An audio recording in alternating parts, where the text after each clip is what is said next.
அதிமுக பெரும் குழப்பத்தில் இருக்குதுன்றதுக்கு இதெல்லாம் உதாரணம். நீங்க பாஜகவோட தான் கூட்டு, இந்துத்துவ அமைப்புகளோட கூட்டு அல்ல. நீங்கள் பாஜகவோட என்டிஏ அலையன்ஸ்ல தான் நீங்க இருக்கிறீங்க. அதுக்காக பாஜகவுடைய அனைத்து கொள்கைகளையும் ஏற்றுக்கொள்ளணும் என்ற அவசியம். அவர்கள் தரப்பு அரசியலை பண்றதுக்கு எதுவுமே பேசாம ஏதாவது பண்ணுவாங்களா? தமிழகத்தை நாத்திக இருள் சூழ்ந்த பொழுது அதை காக்கின்ற ஒரு அணியாய் இந்து முன்னணி வந்ததுன்னு ஒரு வரி வரும்பொழுது பெரியார் பிள்ளையார் சிலையை போட்டு உடைக்கிறத அது காட்சியா வருது. இதுல எங்க பெரியார் அவமானப்படுத்துறது? அவர்கள் அது ஒரு குறியீடா காண்பிக்கிறாங்க. பெரியாரே இந்து முன்னணியெல்லாம் கடந்த காலத்துல இருக்கிறாருங்கிற மாதிரி தான் மென்ஷன் பண்ணி அவங்க விமர்சனம் பண்றாங்க. இந்து முன்னணி நீங்க தமிழ்நாட்டில் நீங்க என்னென்ன பிரச்சனை பண்ணிருக்காங்க உங்களுக்கு தெரியும். திருவள்ளிக்கேணியிலேயே எல்லா இந்து மக்களுக்குமான அனைத்து மதத்திற்குமான ஒரு ஊர்வலமாக இருந்தது விநாயகர் ஊர்வலம். இப்போ கூட சொல்லுவாங்க சார், கலவர விநாயகர் வேற, கற்பக விநாயகர் வேற. கற்பக விநாயகர், இது கற்பக விநாயகர் ஊர்வலமா அனைத்து மக்களும் நாலாம் சின்ன பணியாரமெல்லாம் போயிருக்காங்க, ஜாலியா இருக்கும். இது வேல் யாத்திரை கையில் எடுத்தாங்கல்ல 2021 பெருசா வாக்கு வந்துச்சா? ஆனால் அண்ணாமலையை போட்ட பிறகு அண்ணாமலை மதத்தையே தொடாம திமுக எதிரான ஊழல் முறைகேடு இந்த மாதிரி அரசியல் பண்ணும் பொழுது அது ரீச் ஆகுது பாஜக. இந்த வித்தியாசத்தை தான் நான் அடிக்கடி பதிவு பண்றேன். பாஜக தமிழ்நாட்டை பொறுத்த வரைக்கும் மத அரசியலை கையில் எடுத்தா தேரவே தேராது. ஏன்னா பலருக்கும் இது பாஜக மாடான்னு நினைச்சிட்டு இருக்காங்க. இது இந்து முன்னணி பலரும் உளறுகிறார்கள் பாஜக மாநாடாக. என்ன விஷயம் என்னன்னா, இது எல்லாம் நடக்குதுன்னா நீங்க சரியா இல்லைன்னு தானே அர்த்தம். தமிழகத்துல நீங்க திராவிடம் பேசுறீங்க, திராவிட மாடல்ன்றீங்க. ஆனா நீங்க என்ன மக்களுக்கு இந்த மக்களுக்கு பண்றீங்க? திராவிட மாடல்ன்ற பேரை வச்சுக்கிட்டு எல்லா வேலையும் பண்றீங்க. நீங்களும் மத துவேஷ அரசியல் தானே பண்றீங்க. 117 கோயிலுக்கு, முருகன் கோயிலுக்கு குடமுழுக்கு நடக்குது. நீங்க 1000 கோயிலுக்கு பண்ணுங்க, 3000 கோயிலுக்கு திராவிடத்தை பேசிட்டே தானே சார் அவங்களும் பண்றாங்க. அதான் சொல்றேன், மாநில அந்த மாநிலங்களோட செயல்படுறாங்க சார். கிடையாது, அந்த செல்ஃபி எடுக்கிறாங்க, அதுக்காக நான் திருநீர் அடிச்சுட்டு பண்ணாங்க. இது என்னங்க தப்பு இருக்குது? நான் பள்ளிவாசலுக்கும் போனேன், தொப்பி போட்டு அவங்க மதம் இது பண்றேன். அதுக்காக வெளியில அந்த தொப்பியே போட்டுன்னு இருக்கேன்னா கிறிஸ்துவ இதுக்கு போறேன், அவர் கொடுக்குற அந்த இதை வாங்கிக்கிறேன், இது பண்றேன். வெளியில நான் நானாக இருக்கேன். இதுல என்னங்க இருக்கு? நான் அரசியல்வாதி, அனைத்து மதத்திற்கும் மாணவன் அப்படின்னு சொல்லியிருந்தா நான் வரவேற்று திருமாவளவன். நான் வேர்வையை தொடைச்சேன். வேர்வையை தொடைக்கிறவன் இப்படில தொடைப்பான், இப்படி தொடைப்பானா? அது வீடியோ எடுக்கிறத அவர் பார்த்து ஒரு போட்டோ எடுத்தாங்கன்னா ஏங்க இந்த முட்டு கொடுக்குறீங்க? திராவிடத்தை வீழ்த்தோம்லாம் திராவிட கட்சியை. ஆமா, வேற நான் திராவிடத்தை வாழ வைக்கணும் சொல்லுவான். நீ என்ன பாசிச பாஜகன்ற பாஜகவை வளர்ப்போம், இந்துத்துவ வளர்ப்போம் நான் சொல்றேன். உங்க அரசியல் தானே, அவன் அரசியல் அது. அதுல தப்பு இருக்கு. நீ சொல்லவே கூடாதுன்னு சொல்லி எப்படி சொல்லுவீங்க? இல்லை சார், நம்ம என்ன கேள்வினா திராவிடத்தை வீழ்த்தோன்னு திராவிட கட்சியை பக்கத்துல வச்சுக்கிட்டே பேசுறீங்கன்றதான். அதான் நான் சொன்னலங்க, இவங்க போயிருக்க கூடாதுன்னு. எனக்கு மாறுபட்ட கருத்தெல்லாம் இருக்குங்க. நான் பாஜக என்ற அரசியல் கட்சி கூட மட்டும்தான் நான் உறவு. உங்களுடைய சித்தாந்தங்களுக்கு எங்களுக்கு உடன்பாடு கிடையாது. வேலை வேண்டுமா? ப்ளூ ஓஷன் இருக்கிறது. 10th 12th டிப்ளமோ டிகிரி படித்தவர்களுக்கு உணவு, தங்குமிடம், இஎஸ்ஐ, பிஎஃப், இன்சூரன்ஸ் உள்ளிட்ட சலுகைகளுடன் அனுபவத்திற்கேற்ற நல்ல சம்பளம் 15,000 முதல் 30,000 வரை. பெண்களுக்கு முன்னுரிமை. 2,000க்கும் மேற்பட்ட வேலை வாய்ப்புகள் உள்ளன. இப்போதே தொடர்பு கொள்ளுங்கள். Blue ocean.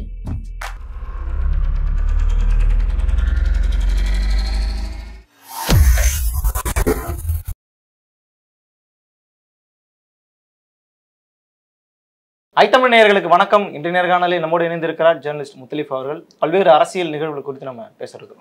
வணக்கம் சார். வணக்கம். தொடர்ச்சியாக இந்த மாநாடு, முருகன் மாநாடு நடத்தின, ஏற்கனவே முத்தமிழ் முருகன் மாநாடு நடத்தினாங்க. அதுக்கு பிறகு யாரு பாஜக நடத்துச்சா? தமிழக அரசு. தமிழக அரசு. ரெண்டாவது முப்பாட்டன் முருகன் மாநாடு, நம்ம என்ன சீமானன் நடத்தின மாநாடு. அதை தொடர்ந்து இப்போ இந்துத்துவ முருகன் மாநாடு நடந்திருக்கு சார். இதுல அரசியல் பேசக்கூடாதுன்னு நீதிமன்ற உத்தரவுலாம் இருந்துச்சுன்றதெல்லாம் குறிப்பிட்டு சொல்லி, ஆனால் கடைசியில் பார்த்தா அங்கே பல்வேறு அரசியல் விஷயங்கள்லாம் பேசியிருக்கிறாங்க. போகிற போகில் திருமாவளவனையும் லைட்டாக அடிச்சு விட்டு போயிருக்காரு அண்ணாமலை. எப்படி பார்க்குறீங்க மொத்தமாக? இவர்கள் மாநாடு நடத்துறது அதுக்கு தானே. அரசியலில் மதத்தை கலப்பது தான் பாஜகவுடைய வேலை, அதனுடைய கிளை அமைப்புகளுடைய வேலையும் அதுதான். இப்போ இந்து முன்னணி நடத்துகிற மாநாடு அப்படின்னு இதில் நான் முதல்ல சொல்ல வேண்டியது, அதிமுக கலந்து கொண்டது. அதிமுக பெரும் குழப்பத்தில் இருக்குதுன்றதுக்கு இதெல்லாம் உதாரணம். எப்படி அரசியல் பண்ணணுன்றதுல அவர்கள்ட்ட பெரிய குழப்பம் இருக்குது. நீங்கள் பாஜகவோட தான் கூட்டு, இந்துத்துவ அமைப்புகளோட கூட்டு அல்ல. நீங்கள் பாஜகவோட என்டிஏ அலையன்ஸில் தான் நீங்கள் இருக்கிறீங்க. அதுக்காக பாஜகவுடைய அனைத்து கொள்கைகளையும் ஏற்றுக்கொள்ளணும் என்று அவசியம் இல்லை. அப்போ பாஜகவோட கூட்டு இருக்கிறோம், இந்தந்த விஷயத்தில் நாங்கள் மாறுபடுறோம். எப்படி வக்போ திருத்த மசோதாவில் நீங்கள் எதிர்த்து இது பண்ணீங்களோ அந்த மாதிரி உறுதியான நிலைப்பாட்டை அதிமுக வச்சுருந்தால் சிறுபான்மை மக்கள் வாக்குகள் கூட அவங்கள பிரச்சனை இல்லாமல் இருக்கும். ஆனால் இவர்கள் இவர்கள்ட்ட இருக்கிற குழப்பத்தில் இந்து முன்னணி கூட்டுற மாநாட்டில் கூட போய் முன்னாள் அமைச்சர்கள் கலந்துக்கிறதுன்றது திமுகவிற்கு அந்த நரேட்டிவ் செட் பண்ணுறதுக்கு பெரிய அளவில் இது குறிப்பெடுத்து கொடுக்குற வேலை தானே அது. ஆமாம், அது வெறும் வாயம் மெல்றவர்களுக்கு அவல் கொடுத்த கதையாக இருக்குது. இப்போ இந்து முன்னணி மாநாட்டுக்கு வருவோம். அந்த மாநாட்டில் இவர்கள் பல்வேறு அரசியல்லாம் பேசினாங்க. இன்னும் இவர் கந்த சஷ்டி கவசத்துக்கு அண்ணாமலை சொன்ன வினோத விளக்கங்கள்லாம் இப்போ வரைக்கும் எனக்கு புரியல. நான் ஒரு 2-3 பேருக்கு அனுப்பிச்சு கேட்டேன். இது என்னங்க இவர் கந்தர் சஷ்டி கவசம் என்பது அது ஒரு பாதுகாப்பான ஒரு முருக பக்தர்களுக்கு அவர்களுடைய கந்தன் வந்து காப்பாற்றுற ஒரு அந்த இது மாதிரி தான் அந்த இது சொல்லுவாங்க கந்த சஷ்டி கவசத்தை. ஆனால் இவர் ஒரு வினோத விளக்கம் கொடுத்தாரு, அவர் பாட்டு பாடினார், இந்த மாதிரி விஷயங்கள்லாம் ட்ரால் ஆச்சு. ஆனால் ஓவரால் பார்த்தீங்கன்னா அவர்கள் பேசுனது எல்லாமே கிட்டத்தட்ட அரசியல் தான் பேசுவாங்க. அதில் இவர்கள் மாட்டிக்கொள்ளாமல் இருக்கணும். ஆனால் எல்லாரும் நினைக்கிறாங்க இந்த மாதிரி மாநாடுலாம் நடத்தினா அது வந்து வாக்குகளாக மாறும், எழுச்சி வரும், இந்துக்கள் வாக்குகளை இந்துக்களுக்கே போடுங்கள் அப்படின்னா எல்லாரும் தான் இந்துக்கள் வாக்கு எல்லாம் முஸ்லீமு, திமுக முஸ்லீமு, மற்ற கட்சியில் முஸ்லீமாக நிற்கிறாங்க, இல்லை கிறிஸ்டின் நிற்கிறாங்களா? எல்லா கட்சியிலும் இந்துக்கள் நிற்கிறாங்க. நீங்கள் அவங்க ஏதோ பெரிய த்ரெட் இருக்கு, இந்துக்களுக்கு ஒரு பெரிய த்ரெட் இருக்கு இந்திய அளவுலங்கிற மாதிரி அவங்க பேச. அது இன்னைக்கு நேற்று இல்லை, இவர்களுடைய அடிப்படையே அதுதான், த்ரெட் இருக்குன்ற மாதிரி கொண்டு வர்றது. 80 பேர் இருக்கிற இடத்துல 20 பேரால் பாதுகாப்பு இல்லைன்ற மாதிரி மாற்று மதத்தை பற்றி பேசுவது, இந்த மாதிரி விஷயங்கள் தமிழ்நாட்டில் இது என்றைக்கும் எடுபட்டதே கிடையாது. 1 லட்சம் பேர் மதுரையில் கூடி ஒரு மாநாடு நடத்துகிறாங்க அப்படின்னா அவர்கள் 5 லட்சம் வரைன்னு சொல்லலாம். அப்போ அந்த மாநாட்டுக்கு இலவச விளம்பரம் தேடி கொடுத்தது திமுக. அது பார்த்தீங்கன்னா பாஜகவுக்கும் லாபம், இந்து முன்னணி மாநாட்டுக்கும் லாபம், திமுகவுக்கும் லாபம். திமுகவுக்கு எப்படி லாபம்னா, உங்களுக்கு இங்கே இருக்கிற பெரிய பிரச்சனையை ஆன்டி பிஜேபிக்கான ஒரு இது, மத்திய அரசுக்கு எதிரான கோபம். இப்போ திமுக கிட்ட இருக்கிற பிரச்சனைகள்லாம் ஓடிக்கிட்டு இருக்குல்ல, இது எல்லாத்தையும் மொத்தமாக பின்னுக்கு தள்ளிட்டு ஒருமுகப்படுத்தப்பட்டு பாருங்க தமிழ்நாட்டு மண்ணில் திராவிட இயக்க மண்ணில் இந்துத்துவ அரசியலை கொண்டு வராங்க, பாருங்க அதிமுக போய் கலந்துக்குது, இவர்கள் அதிமுகவா அமித்ஷா திமுகவா, இப்படி எல்லாம் பிரச்சாரம் பண்ணி ஒரு நரேட்டிவ் செட் பண்ணுறதுக்கு அவர்களுக்கு பெரிய லாபம். ஐயோயோ அண்ணாவை அவமதித்து விட்டார்கள், ஐயோயோ பெரியாரை அவமதித்து விட்டார்கள், இப்படி சொல்கிறவங்கெல்லாம் நீங்கள் யார்கிட்டயா பேட்டி எடுத்தீங்கன்னா சொன்னாங்கன்னா என்ன அவமதிச்சாங்கன்னு கேள்வி. அவர்கள் தரப்பு அரசியலை பண்ணுறதுக்கு எதுவுமே பேசாமல் ஏதாவது பண்ணுவாங்களா? தமிழகத்தை நாத்திக இருள் சூழ்ந்த பொழுது அதை காக்கின்ற ஒரு அணியாய் இந்து முன்னணி வந்ததுன்னு ஒரு வரி வரும்பொழுது பிள்ளையார் சிலையை போட்டு உடைக்கிறத காட்சியாக வருது. இதில் எங்கே பெரியார் அவமானப்படுத்துறது? அவர்கள் அதை ஒரு குறியீடாக காண்பிக்கிறாங்க. அப்புறம் போலி திராவிடம் பேசும் நரிகளை எதிர்க்கும் சிங்கமாக இந்து முன்னணி வருதுன்னு, அது கூட அவங்களுக்கு உரிமை இல்லை. அதில் பெரியார் அண்ணா கலைஞர் படம் அந்த விஷுவல் வருமா காண்பிக்கப்படுது. அதை தாண்டி இவர்களை அவமானப்படுத்துகிற மாதிரியோ எதுவுமா இல்லையே. இப்போ பாசிசா பாஜகன்னு சொல்கிறீங்க, அவர்கள் நீ இப்படி பேச அப்படி பேசுனா அதான் நான் அப்படி தான் பேசுவேன்னு தான் சொல்லுவாங்க. அவங்க இன்னும் பல விஷயங்கள் பேசுகிறாங்கல்ல, இது நடந்த விஷயங்களை அந்த விஷுவலில் போகுது. அதில் எங்கே அவமானப்படுத்திருக்காங்க? இது ஒரே ஒரு பிரச்சனை என்னென்னா அதிமுக இதில் கலந்துக்கூடாது. நான் சொன்ன மாதிரி அது பாஜக மாநாடும் கிடையாது, அது ஒரு எம்ஜிஆரே இந்து முன்னணியெல்லாம் கடந்த காலத்தில் எதிர்த்து இருக்கிறாருங்கிற மாதிரி தான் மென்ஷன் பண்ணி அவங்க விமர்சனம் பண்ணுறாங்க. இந்து முன்னணி நீங்கள் தமிழ்நாட்டில் நீங்கள் என்னென்ன பிரச்சனை பண்ணியிருக்காங்கன்னு உங்களுக்கு தெரியும். திருவல்லிக்கேணியிலேயே எல்லா இந்து மக்களுக்குமான அனைத்து மதத்திற்குமான ஒரு ஊர்வலமாக இருந்தது விநாயகர் ஊர்வலம். இல்லை அப்போ கூட சொல்லுவாங்க சார், கலவர விநாயகர் வேற, கற்பக விநாயகர் வேற. கற்பக விநாயகர், இது கற்பக விநாயகர் ஊர்வலமாக அனைத்து மக்களும், நான்லாம் சின்ன பணியாரமெல்லாம் போயிருக்கேங்க, ஜாலியாக இருக்கும். திருவல்லிக்கேணி ஃபுல்லாக அந்த தெரு அப்படியே அடைச்சிக்கிட்டு போகும், இவ்வளோ கும்பல் இருக்கும். பெரிய இந்த அலங்கார விநாயகரோ இந்த இதில் செய்கிறாங்கள பிளாஸ்டர் ஆஃப் பாரிஸ் விநாயகர்லாம் இல்லை, இயற்கையாக விநாயகர் வச்சிருவாங்க, எல்லாம் ஒரு பக்தியோடு போவாங்க.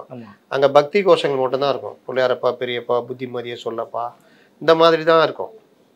மாற்று மத துவேஷ கருத்துக்கள் இருக்காது, கோலப்பொடி தூவுறது, கலர் பொடி தூவுறது, மது அருந்திட்டு வர்றது, வடநாட்டு பாணியில் அந்த இது அடிச்சுக்கிட்டு வர்றது எதுவுமே இருக்காது.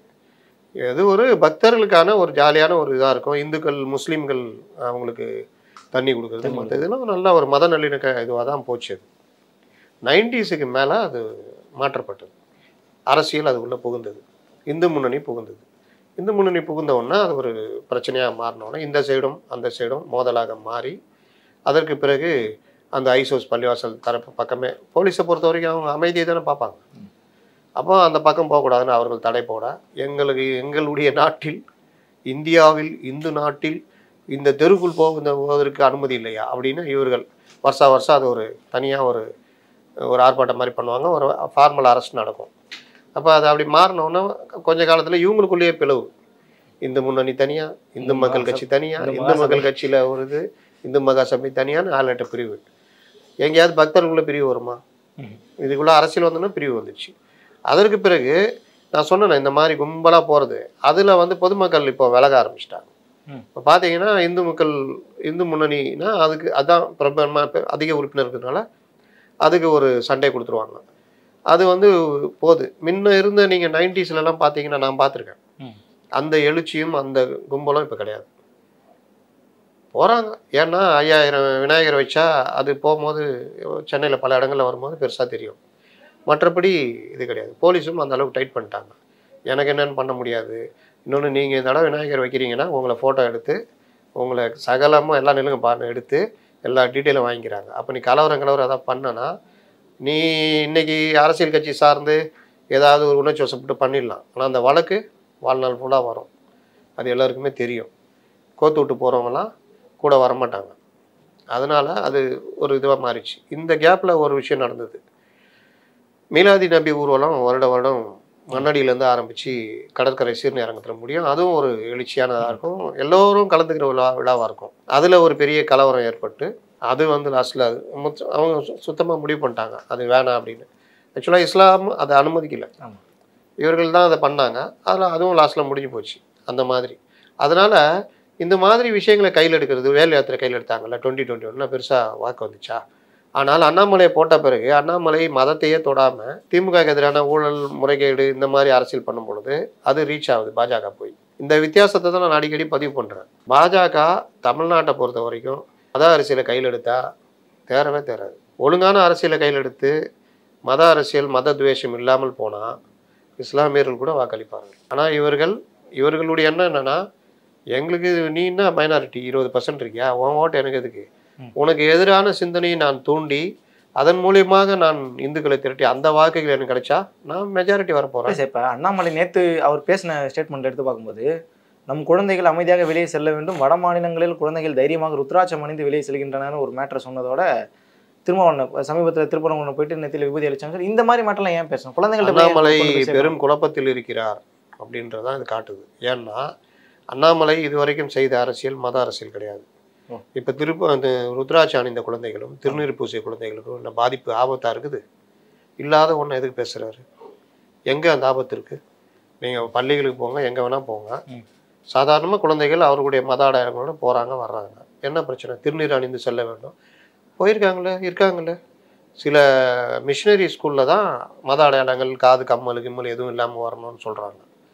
அங்கே நீங்கள் அதை இது பண்ணுங்கள். ஆனால் பெரும்பாலும் உங்களுக்கு திருநீர் அணிந்து இந்த இதெல்லாம் யாரும் பொதுவாக அந்த மாதிரி யூனிஃபார்மோட வரதுக்கான காரணமே நீங்கள் மதத்தை எல்லாம் கடந்து நீங்கள் ஒரு அணியில் திரளணுன்றதுக்காக. யூனிஃபார்ம்ன்றது அதுக்கு தான் இந்த கயிறு கட்டுறது, சாதி கயிறு கட்டுறது எல்லாமே இருக்கக்கூடாதுன்றதுலாம் கரெக்டு. அதெல்லாம் நீங்கள் முஸ்லீமுக்கு அந்த சட்டம், இந்துக்கு எல்லாருக்கும் சட்டம், அது எல்லாருக்குமே அடிப்படை புரிதல் கூட இல்லாமல் தான் பேசுகிறாரு அண்ணாமலை. இப்போ சமீப காலமாக அவர் இந்த மாநாட்டிலலாம் பேசுனதெல்லாம் வந்து ஏற்றுக்கொள்ள முடியாது. பல அண்ணாமலையா இல்லைன்ற குழப்பத்தில் இருக்க அண்ணாமலையாக இருக்காரு. நீங்கள் இந்து முன்னணி மாநாடாகவே இருந்தாலும் அந்த இடத்துல நீங்கள் உங்கள் அரசியலை கரெக்டான அரசியல் பேசிட்டு வரணும். இவர் நம்ம ஆந்திராவிலேருந்து வந்தார் பவன் கல்யாண். அவர் முஸ்லீம் கிறிஸ்துவர்னு அவங்க மதத்தை பின்பற்றலாம், ஆனால் ஒரு இந்து மதத்தை பின்பற்றக்கூடாது. இது என்னென்னா அடிப்படையில் இவர் பிஜேபி வைக்கிற வாதம் 20% மக்கள் வந்து 80% மக்களுக்கு அச்சுறுத்தலாக இருக்கிறாங்கன்னு திருப்பி ஒரு வாதத்தை வைக்கிறது. ஆனால் அவர் கூட ரொம்பலாம் எல்லை தாண்டலை. நீங்கள் வந்து எங்களை நிந்திக்க வேண்டாம், எங்களை ஆதரிக்க வேணாம், ஆனால் நிந்திக்காமல் இருங்களா அப்படின்லாம் சொல்லிட்டு போகிறாரு.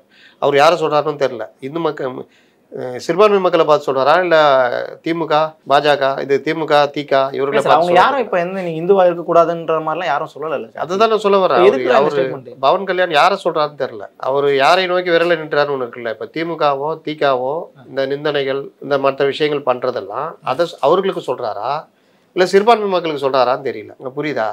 அதனால் அது கடந்து போயிடலாம். நான் பெரிய அளவில் மத துவேஷ கருத்துக்கள் அந்த இது வந்து பெருசாக ஒன்றும் எனக்கு தெரிஞ்சு அதில் பேசப்படலை. அந்த திருப்பரங்குன்றம் மலையை முருகனுடைய மலையை அறிவிக்கணுன்றதெல்லாம் வந்து இப்போ புதுசாக இவங்க உருவாக்கிட்டு இருக்கிறாங்க. அந்த மலையுடைய அமைப்பே பார்த்தீங்கன்னா ரைட் சைடில் சிக்கந்தர் இந்த பள்ளிவாசல் இருக்கும், தர்கா இருக்கும், லெஃப்ட் சைடில் முருகன் இது இருக்கும். ரெண்டுக்குமே சம்மந்தம் இருக்காது. இங்கே வர இந்துக்கள் அங்கேயும் போயிட்டு போவாங்க. அதுதான் நம்ம நாடு. இவர்கள் அதுக்குள்ள ஒரு அது பிடிக்கல பூச எப்படி தானே பிளவுவாத அரசியல தான் வந்துட்டு இருந்தாங்க. தமிழ்நாட்டில் அது நடக்கல. இப்போ இவர்கள் 1,00,000 பேர் கூட்டினதுனால ஒரு பெரிய எழுச்சி வந்து பாஜக அதெல்லாம் கிடையாது. இந்த மீடியாக்கள் உருவாக்குறது. இல்லை சார், இப்போ நீங்கள் அந்த மாநாட்டில் பார்த்தீங்கன்னா கிட்டத்தட்ட குறைஞ்சது ஒரு 1,00,000 பேர், 1,50,000 2,00,000 பேர் வச்சு இருப்பாங்க. இருக்கட்டும். அப்போ மக்கள் தெளிவாக இருக்கிறாங்க இந்த விஷயத்தில். 8.5 கோடி பேர்ல 1,50,000 பேர் வர்றாங்க அப்படின்னா நீங்க பாத்துக்கங்க. அந்த கடந்த காலத்தில் இது கூட இல்லையே சார். கடந்த காலத்தில் இந்த அளவு கூட இல்லையே. அப்படிலாம் கிடையாதுங்க. ஒரு போராட்டனாலே 3 பேர் 4 பேர் தானே வருவாங்க. அது ஒரு காலகட்டம். நீங்க கட்சி வளர்ச்சி அடைஞ்சிருக்குது, அவர்களுடைய இன்ஃப்ராஸ்ட்ரக்சர் வளர்ச்சி அடைஞ்சிருக்குது, அவரால் திரட்ட முடியுது. ஏன்னா பலருக்கும் இது வந்து பாஜக மாடா நினைச்சிட்டு இருக்காங்க. இது ஆக்சுவலா இது இந்து முன்னணி பலரும் உளறுகிறார்கள் பாஜக மாநாடாக. என்ன விஷயம் என்னன்னா, இது எல்லாம் வந்து நடக்குதுன்னா நீங்க சரியா இல்லைன்னு தானே அர்த்தம். தமிழகத்துல நீங்க திராவிடம் பேசுறீங்க, திராவிட மாடல்ன்றீங்க. ஆனா நீங்க என்ன மக்களுக்கு இந்த மக்களுக்கு பண்றீங்க? திராவிட மாடல்ன்ற பேரை வச்சுக்கிட்டு எல்லா வேலையும் பண்றீங்க. நீங்களும் மத துவேஷ அரசியல் தானே பண்றீங்க. பகுத்தறிவுன்ற பேர்ல நீங்க என்ன பண்றீங்க சார்? 117 கோயிலுக்கு, முருகன் கோயிலுக்கு குடமுழுக்கு நடக்குது. நீங்க 1000 கோயிலுக்கு பண்ணுங்க, 3000 கோயிலுக்கு பண்ணுங்க. திராவிடத்தை பேசிட்டே தானே சார் அவங்களும் பண்றாங்க. அதான் சொல்றேன். மாநிலம் அந்த மாநிலங்களோட செயல்படுறாங்க சார். அவங்க கிடையாது. இவர்கள் போலி இது மதச்சார்பின்மை பேசி சுத்திட்டு இருக்காங்க. நான் கேட்கறேன், கவர்மெண்ட் எதுக்கு முத்தமிழ் முருகன் மாநாடு நடத்துச்சு? பயம் இருக்குல்ல உங்கள்கிட்ட? திருநீர் பூசிக்கிறார் போயிட்டு, இவர் சனாதனம் பேசுறாரு, நாத்திகன்றாரு. எது கோயிலுக்கு போற? கோயிலுக்கு போறதுனால தானே பிரச்சனை உருவாகுது. ஏன் கோயிலுக்கு போற? கோயிலுக்கு போனோம்னா அங்க இது வச்சு மாலை போட்டு பரிவட்டம் கட்டுறாங்க. வெளியில வர்ற திருநீர் அழிக்கிற. நான் தப்பு சொல்ல மாட்டேன். அவரு கொடுத்தாரு, அங்க அவரை அவமானப்படுத்தக்கூடாது, திருநீர் வச்சுங்க, ஏத்துக்கிட்டேன். வெளியில வந்தா நான் திருமாவளவன். அந்த செல்ஃபி எடுக்கிறாங்க, அதுக்காக நான் திருநீர் அழிச்சிட்டு பண்ணாங்க. இதுல என்னங்க தப்பு இருக்குது? நான் பள்ளிவாசலுக்கும் போனேன், தொப்பி போட்டு அவங்க மதம் இது பண்றேன். அதுக்காக வெளியில வந்து அந்த தொப்பியே போட்டுன்னு இருக்கேன்னா? கிறிஸ்துவ இதுக்கு போறேன், அவர் கொடுக்குற அந்த இதை வாங்கிக்கிறேன், இது பண்றேன். வெளியில வந்து நான் நானாக இருக்கேன். இதுல என்னங்க இருக்கு? நான் அரசியல்வாதி, அனைத்து மதத்திற்கும் மாணவன் அப்படின்னு சொல்லியிருந்தா நான் வரவேற்றிருப்பேன் திருமாவளவனை. நான் வேர்வையை தொலைச்சேன். வேர்வையை தொலைக்கிறவன் இப்படில தொலைப்பான், இப்படி தொலைப்பானா? அது வீடியோ எடுக்கிறத அவர் பார்த்து அவர் போட்டோ எடுத்தாங்கன்னா ஏங்க இந்த முட்டு கொடுக்குறீங்க? திருநீர் அழிச்சுன்னு சொல்லிட்டு போங்கண்ணே. ஏங்க நான் கோயிலுக்கு போனேங்க, கூப்பிட்டாங்க, போனேன், மரியாதை செலுத்தினாங்க, பரிவட்டம் கட்டினாங்க, மாலை போட்டாங்க, திருநீர் வச்சாங்க. நான் அதை அந்த மக்களுடைய உணர்வுகளை மதிக்கிறேன், அந்த அர்ச்சகருடைய உணர்வை மதிக்கிறேன். நான் இது பண்ணேன். வெளியில வந்தேன், எப்படி பரிவட்டத்தை அவுத்துட்டோன்னா அந்த மாதிரி திருநீரை அழிச்சிட்டேன். இதுல என்னங்க தப்பு இருக்குது? அதற்காக நான் அவர்களை மதிக்கலன்னு ஆயிடுமா? பள்ளிவாசல் போகிறோம், தொப்பி போட்டு போறேன் தர்காவுக்கு, வெளில வந்து தொப்பி கட்டிக்கிறேன் சொல்லிட்டு போங்களேன். தெரியுதா இவங்க பயம் என்னன்னு? அதே தான் அந்த முத்தமிழ் முருகன் மாநாடு. அவ்வளோ சங்கிகள் அது இதெல்லாம் சொல்கிறீங்கல்ல, பாஜகன்றீங்கல்ல, அப்புறம் ஏன் அர்ஜுன் சம்பத்தை கூப்பிட்டு அந்த விழாவில் உட்கார வச்சுருந்தீங்க கூட? யாருங்க பர்மிஷன் கொடுத்தது? ஆதீனங்களை கூப்பிடுங்க, மற்றவங்களை கூப்பிடுங்க. அர்ஜுன் சம்பத் ஒரு கட்சியுடைய தலைவர் இல்லை, அவர் பிரகடனப்படுத்திட்டே பண்ணுறாரு, இஸ்லாமியர்களுக்கு எதிரானவன்றது பிரகடனப்படுத்திட்டே பண்ணுறாரு. நீங்கள் தான் இவர்களாச்சே, திராவிட இயக்க சித்தாந்தவாதிகளாச்சே, ஏன் அவரை கூப்பிட்டீங்க? மதசார்பற்ற ஏன் கூப்பிட்டீங்க? சரி, முருகன் மாநாடு நடத்துனீங்கல்ல, இஸ்லாமியர்களுக்கு என்ன நடத்துனீங்க? எதாவது நடத்திருக்கணும்ல. கிறிஸ்தவர்களுக்கு என்ன நடத்துனீங்க? எதாவது நடத்திருக்கணும்ல. இல்லை அரசு சார்பில் இஃப்தார் விருந்து நடத்துறீங்களா? தமிழ் முருகன் மாநாடு கேட்டால் என்ன சொல்கிறீங்க? அறநிலையத்துறை சார்பில் நாங்கள் நடத்தினோம். திமுக நடத்தவில்லை. திமுக வந்து போராட்டத்தில் கலந்து கொண்டது. திமுக வந்து கவர்னர் கூட டீ சாப்பிடல. அரசாக நாங்கள் போய் டீ சாப்பிட்டோம். இந்த உருட்டுலாம் உருட்டுறீங்கல்ல, அடுத்தவங்க உருட்டும் போது மட்டும் அது தப்புன்றீங்க. அதிமுக ஒரு பண்பாட்டுக்காக நாங்கள் கலந்து கொண்டோம், எங்களுக்கு இந்த வீடியோ போடுவாங்க தெரியாதுன்னு சொல்கிறாரு. விட்டுட்டு போங்களேன். அதிமுக ஆகி விட்டதா? அமித்ஷா திமுக மாறிவிட்டதா? அதிமுகவா அடிமை திமுகவா? அடிமை அதிமுகவா? அப்படிலாம் பேசுறீங்கல்ல சார். அப்போ இப்போ அதிமுக கலந்துக்கிட்டது நியாயப்படுத்துறீங்களா என்ன? கலந்துக்க கூடாதுன்னு தான் நான் முதல்ல பதிவு பண்ணுறேன். அதிமுக குழப்பத்தில் இருக்கிறது, அவர்கள் இதில் கலந்து கொண்டிருக்க கூடாது. நீங்கள் என்டிஏ அலையன்ஸில் இருக்கீங்க, இங்கே பெரிய கட்சி அதிமுக. பாஜகவே இந்து மாநாடுன்னு நடத்துனா, பாஜகவே சொந்தமாக நடத்துதா? முருகன் மாநாடு நடத்தல, இன்னொரு அமைப்பை வச்சு நடத்த சொல்லி தானே இவங்கெல்லாம் கலந்துக்கிறாங்க. அப்போ நீங்கள் மட்டும் ஏன் போய் கலந்துக்கிறீங்கன்னு கேட்குறேன். எப்பா உங்க கூட கூட்டணியில் இருக்கிறேன்பா, உன் கூட தான் கூட்டணியில் இல்லை. அதை தாண்டி RSS உடைய அந்த நிகழ்ச்சியில் கலந்துக்கிட்டதா? அதை தாங்க சொல்கிறேன், ஏன் கலந்துக்கிறீங்கன்னு கேட்குறேன் நான். ஆனால் இதில் கலந்துக்கிட்டு RSS நூற்றாண்டு விழாவில் கலந்துக்கிறதுல என்ன தப்பு இருக்குது? நீங்கள் இஸ்லாமியர் இதில் கலந்துக்கிறீங்கல்ல, கிறிஸ்துவ இதில் கலந்துக்கிறீங்கல்ல, சரி, அப்போ அவர்கள் நடத்தல என்ன தப்பு இருக்குது கலந்துக்கிறதுல? சொல்லுங்கள். இந்து முன்னணி மாதிரியான அமைப்பை வந்து கடந்த காலத்தில் எம்ஜிஆர் உங்கள் கட்சியினுடைய தலைவராக இருந்தவரே அதை தவிர்த்து இருக்கிறாரு, அவங்கள பற்றின விஷயம்லாம் பேசியிருக்கிறாருங்க. இங்கே தாங்க அதாங்க நான் சொல்கிறேன், அதில் தான் நீங்கள் மாறுபடணும். நீங்கள் கலந்துக்க கூடாதுன்ற. ஆனால் ஏன் கலந்துக்கிட்டீங்கன்னு திமுக கேட்குது இல்லை, மற்ற இதில் நீங்களும் கலந்துக்காமல் இருங்கன்ற. யார் இதுலையும் கலந்துக்க மாட்டேன்ப்பா அப்படின்னு. ஆனால் மற்றவர்கள் வந்து துவேஷம் பேசுறதில்ல, கிறிஸ்தவர்களோ மற்றவர்களோ துவேஷம் பேசுறதில்ல. இவர்கள் இந்த அரசியல் பேசுகிறாங்க. தவிர்த்திருக்கலாம், அவங்க தவிர்த்திருக்கணும். ஏன்னா நீங்கள் போய் கலந்துக்கிட்டதுனால என்ன ஆச்சு, அங்கே அவர்கள் பண்ணது எனக்கு ஒன்றும் பெருசாக தப்பாக தெரியல. அவர்கள் ஒரு விஷுவல் போடுறாங்க, அந்த விஷுவலில் பெரியார் ஒரு இடத்துல காட்சியில் வராரு, அண்ணா கலைஞர் பெரியார் வர்றாங்க, அவ்வளோதானே. பெரியார் மோசமானவர் அப்படி இப்படிலாம் திட்டல, அண்ணாவை திட்டல, கலைஞரை திட்டலை. அப்புறம் என்ன, அந்த விஷுவலில் வருது, அவர்களை பெருமைப்படுத்தி கொண்டு பேசுகிற விஷுவலில் அந்த காட்சிக்கு இணையாக அந்த திராவிடத்தை வீழ்த்துவோம்னா திராவிட கட்சியை ஆமாம், வேறு நான் வந்து திராவிடத்தை வாழ வைக்கணும் சொல்லுவான். நீ என்ன பாசிச பாஜகன்றல, பாஜகவை வளர்ப்போம், இந்துத்துவா வளர்ப்போம் நான் சொல்கிறேன். நீ உங்கள் அரசியல் தானே, அவன் அரசியல் அது, அதில் என்ன தப்பு இருக்குது? சரிங்க சார், என்னங்க பேசுகிறீங்க நீங்கள்? சரி ஓகே. ஒரு திராவிடத்தை வீழ்த்துவோன்னு தானேங்க இப்போ சீமான் சொல்லிருக்காரு, திராவிடத்தை வீழ்த்துவோன்றாரு, தமிழ் தேசியத்தை இது பண்ணுன்றாரு, அது அவர் அரசியல், அதில் என்ன தப்பு இருக்குது? நீ சொல்லவே கூடாதுன்னு சொல்லி எப்படி சொல்லுவீங்க? இல்லை சார், இப்போ நம்ம என்ன கேள்வினா திராவிடத்தை வீழ்த்தோன்னு திராவிட கட்சியை பக்கத்தில் வச்சுக்கிட்டே பேசுறீங்களன்றதா. அதான் நான் சொன்னலங்க, இவங்க போயிருக்க கூடாதுன்னு. எனக்கு மாறுபட்ட கருத்தெல்லாம் இருக்குங்க. நான் பாஜகன்ற அரசியல் கட்சி கூட மட்டும்தான் நான் உறவு. உங்களுடைய சித்தாந்தத்துங்களுக்கு எங்களுக்கு உடன்பாடு கிடையாது. அதனால் நான் இவ்வளோ பேசுகிறாங்களே, காங்கிரஸ் இன அழிப்பு கட்சி தானே. நீ விடுதலை புலிகளுக்கு ஆதரவாளர், தமிழினம் காக்க வந்த தலைவர், தமிழின அப்படி இப்படின்லாம் உருட்டுறீங்கல்ல, ஏன் காங்கிரஸோட கூட்டணி வச்சுக்கிட்டீங்க? 2009 கூட்டணி வச்சுக்கிட்டீங்கல்ல, இன அழிப்பு நடந்த அப்போவே நீங்கள் கூட்டணியில் தானே இருந்தீங்க. இந்த கேள்வியில் நான் கேட்கல, அவங்க கேட்குறாங்க. அப்போ உனக்கு வந்தால் ரத்தம், அவனுக்கு வந்தால் தக்காளி சட்னினா என்ன பண்ணுறது? 2009 1.5 லட்சம் பேர்ட்டு செத்தாங்களா இல்லையா, கொல்லப்பட்டார்களா இல்லையா? குறைந்தபட்சம் திமுக வந்து காங்கிரஸ் கூட்டணிலேருந்து விலகுறன்னு விலகுச்சா? எது தடுத்தது? பதவி எங்களுக்கு தோளில் போடுகின்ற துண்டு, கொள்கை எங்களுடைய வேஷ்டி, துண்டை இழப்போம் வேஷ்டியை இழக்க மாட்டோம் சொன்னீங்களா? துண்டை வச்சு கழுத்தை இறுக்கினீங்களே, அதான் நடந்தது. 2009 என்ன பண்ணாரு, 2 ஹவர் பெரிய மாபெரும் உண்ணாவிரதம் இருந்தார். அப்புறம் சிதம்பரம் சொன்னாராம், அது வந்து பெரிய பெரிய ஆயுதங்கள் வச்சு தான் அடிக்க மாட்டோம், சின்ன சின்ன ஆயுதங்கள் வச்சு தான் அடிக்கிறாங்க அப்படின்னு சொன்னாங்க அப்படின்னு சிதம்பரம் சொன்னாராம். உடனே அவர் கோரிக்கை ஏற்றுட்டு ஒரு கிளம்பி போயிட்டார். இன்னை வரைக்கும் ட்ராவல் பண்ணப்படுதா? வேற என்ன பண்ணீங்க நீங்கள்? மத்திய அரசுக்கு ஆதரவு வாபஸ் வாங்கணும்னு எதாவது பண்ணுறீங்களா? இல்லை காங்கிரஸோட உறவை முறித்து வெளியேறுனீங்களா? ஒன்றும் நடக்கலையே. 2014 வரைக்கும் கூட தானே இருந்தீங்க. இதுதான் பிரச்சனை. சரிங்க சார், பல்வேறு செய்திகளை பகிர்ந்துருக்கீங்க, மக்கள்கிட்ட சேர்க்கலாம், மக்கள் தெளிவடையட்டும். ரொம்ப நன்றி சார்.